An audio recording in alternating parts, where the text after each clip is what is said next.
When attacking on Haven, you're going to be pushing up long a lot.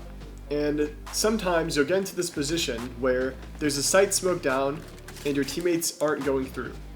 In this position, it is the perfect time to just get in this corner and drone. Because anyone back site, if you tag them, they're basically dead. If you're front B, I do this drone many times even in matches. You make sure that you're safe to the right and the left. You literally can just drone from the open, even if there's no smoke. If anyone peeks you, your teammate's going to trade anyway. And going 1-for-1 on attack is very good because you're going to take the bomb site. Guaranteed info is like someone planting the bomb. If someone's planting B, I will always ult B. Because not only do I have info that someone's planting, I have info that there's going to be people around him holding him. So if I'm on A, I know they're going B. Easiest ult, I would start the ult on default and then drag it to the left. Because 99% of the time, people aren't going to stick the plant.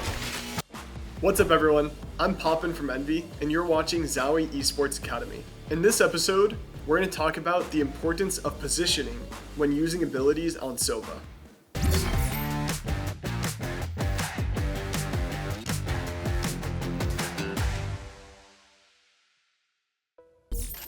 Many people just want to use their abilities. They see they have a recon, they shoot it. They see they have a shock, they shoot it. They see they have a drone, they just use it. And what makes the difference between a pro player and the average player on an agent like Sova? Every time you drone, you want to think about what will happen if you tag an enemy with this drone. For an example, if I was playing A long on Sova and I was jiggling this line and I see someone in lobby and I drone, what happens? I can tag someone and what are they going to do? They're just going to hide behind a wall, they're going to wait out the tag, and it's going to be useless. Instead, try to wait until the enemy is in a position where they cannot escape after you've tagged them, or try to drone for another reason. Try to drone for your teammate to peek with it. Let's say you're next to Jet, you're next to a duelist, whoever it is, Reyna, Jet, any duelist long.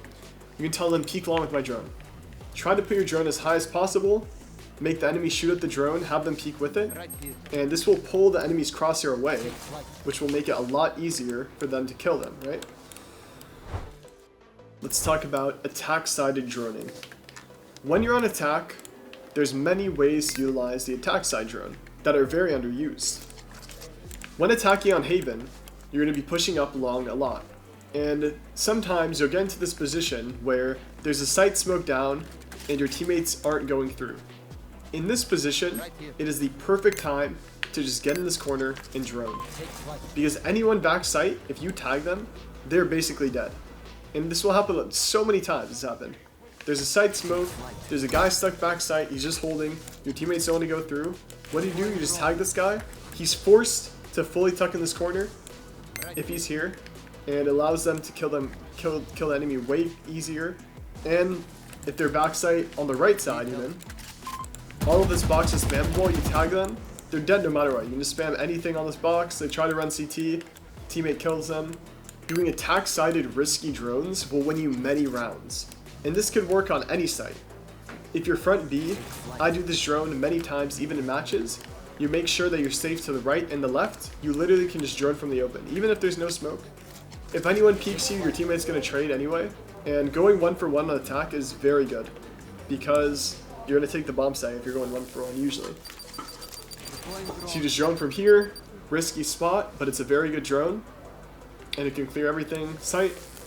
And now the example for A is you could run up long and imagine they smoke you here, your Jet doesn't have dash, just drone from in the smoke. Clear everything. It's a crazy drone, not utilized by anyone that I've seen. You just tag the guy back site, and it's another basically free bomb site. If you hit that tag, risky, but very high rewarding. One thing that isn't talked about is the ways to fly the drone properly. If you hold space, your drone will be extremely high, and it will basically make it so you can clear everything on the map. For example, if you're trying to hit the A site, and you drone low, you can clear close right, you can clear all of short without the backside player being able to break your drone. Because if you tag this backside player and all of your teammates are long, it's very hard to actually get this kill. You have to run up all the way long, there could be more players on site, you have to be worried about them. So it's very important to to try to get your drone as far up as possible and tag the enemy as late as possible so you can actually utilize the tag. So that is something you want to think about.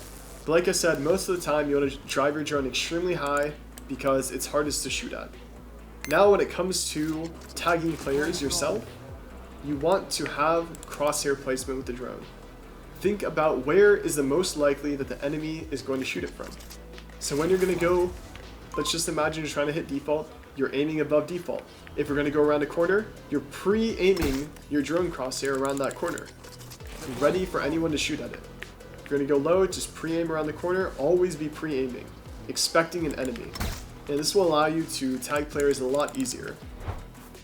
Want to think about when ulting is how the enemies will react.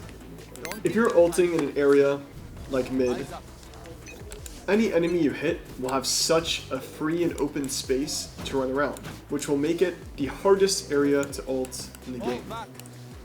Whether that's mid or on A with a ton of free space, you never want to ult in an area where the enemies can move freely. You want to think about how I can have the most amount of enemies in the smallest area, obviously, right? So, how can you do this?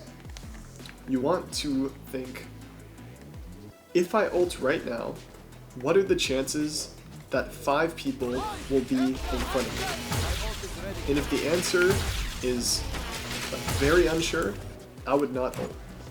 The only time you ever want to ult is if you are guaranteed either full info on a player, or if there's like 4 or 5 enemies lined up together.